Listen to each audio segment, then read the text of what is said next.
आज का बाइबल का वचन सन पौलुस का कुरिन्थियों के नाम पहला पत्र अध्याय 12 वचन 31 से लेकर अध्याय 13 वचन 13 तक, और आज का सुसमाचार सन लूकस के अनुसार अध्याय 7 वचन 31 से 35 तक।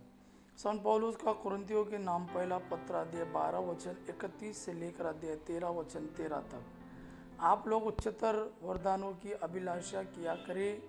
मैं अब आप लोगों को सर्वोत्तम मार्ग दिखाना चाहता हूँ।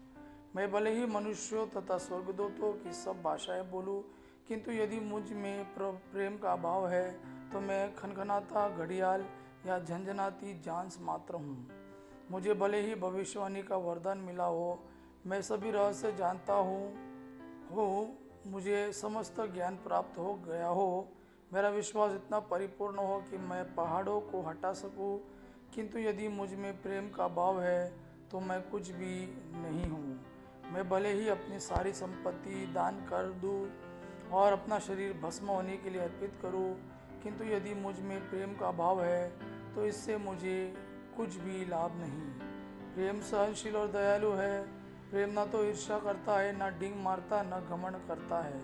प्रेम अशोभनीय व्यवहार नहीं करता, वह अपना स्वार्थ नहीं खोजता। प्रेम ना तो झुंझलाता है और ना बुराई का लेखा रखता है। वह दूसरे के पाप से नहीं बल्कि उनके सदाचरण से प्रसन्न होता है। वह सब कुछ ढांक देता है, सब कुछ पर विश्वास करता है, सब कुछ की आशा करता है और सब कुछ सह लेता है।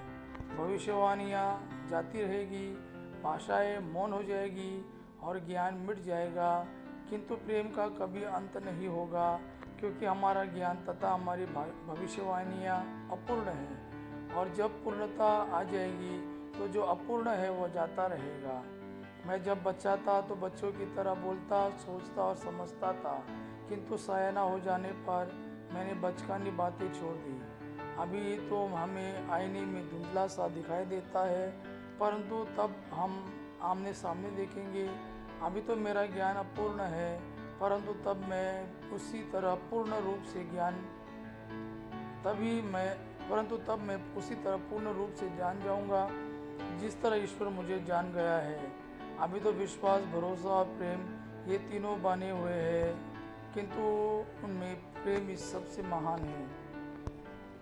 आज का सुसमाचार सन लूकस के अनुसार अध्याय 7 वचन 31 से 35। मैं इस पीढ़ी के लोगों की तुलना किससे करूं? वे किसके सदृश्य है? वे बाजार में बैठे हुए छोकरों के सदृश्य है, जो एक दूसरे को पुकार कर कहते हैं, हमने तुम्हारे लिए बांसुरी बजाई और तुम नहीं नाचे, हमने विलाप किया और तुम नहीं रोए। क्योंकि यूहन्ना बपतिस्ता आया जो ना रोटी खाता और ना अंगूरी पीता है, और तुम कहते हो उसे अबदूत लगा है। मानव पुत्र आया जो खाता पीता है, और तुम कहते हो देखो यह आदमी पेटू और पियक्कड़ है, नाकेदारों और पापियों का मित्र है। किंतु ईश्वर की प्रज्ञा उसकी प्रजा द्वारा सही प्रमाणित हुई है। यह प्रभु का वाणी है। प्रभु को धन्यवाद।